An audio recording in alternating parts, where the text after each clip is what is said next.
Well, Ahmed Al-Burai focuses on Palestinian issues as a writer with the not-for-profit media watchdog group Middle East Monitor. And he joins us now in the studio. Thank you very much for your time. Thank you. Now, I know at this stage the report, it's only a draft, but what do you make of what's included in it? I think this is a good step, though the Palestinians do not have high aspirations toward the international community and the outcome of such measures because of they're familiar with the Israeli reaction, but still this is considered a kind of a step forward to try to find a way to break the vicious circle that the people of Palestine have been living for a long time now. It's obviously critical of the Israeli settlements, but it's also critical of what it calls incitement and violence on the Palestinian side, urging the Palestinian Authority to try and limit the actions of Hamas in some way and gain control of the Gaza Strip. Is that likely? Is that a possibility? You know, it's a kind of absurd when you say that it's illegal, and at the same time when you talk about the Palestinians who've been under occupation, when they react to this illegal settlement and they try to defend their own rights, you consider them a kind of violence.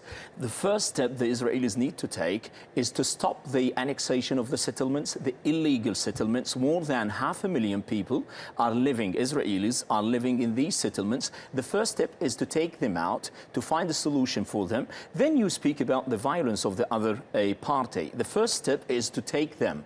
Then you speak about this. That's very important for the Palestinian people because it's a kind of, you cannot accept that when your land is occupied illegally. The whole world admit that, acknowledge that, and at the same time you come and tell them when you defend yourself is a kind of a criminal act or is a kind of violence against civilians. We heard from Greg there, our correspondent, saying that diplomats have been passing through Israel and then criticising the illegal occupation, the settlements.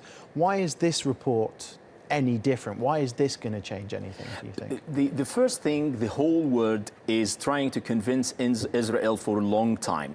And the Barack Obama is trying to drag them to a negotiating table. But the problem, again, is this Prime Minister, Netanyahu, and his new appointed Defense Minister, Avigdor Lieberman, they're kind of extremists. They're trying not to find any way of peace talks, and then they're trying to disinclude any of the Palestinians, exclude even the Palestinian president, who've been showing great goodwill gestures of peace talks and who's showing his readiness to speak about any measures that may find a solution to this ongoing violence. Time is unfortunately running out, but there's one other issue I want to talk to you about, if that's okay, because Turkish aid is heading to Gaza after Turkey and Israel restored relations earlier this week. How significant do you think that is?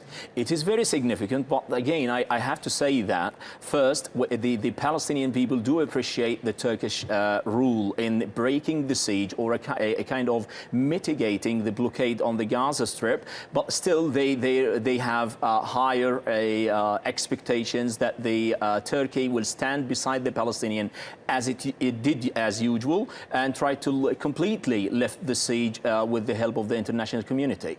Okay, Ahmed Al-Burai, thank you very much for your time. Thank you.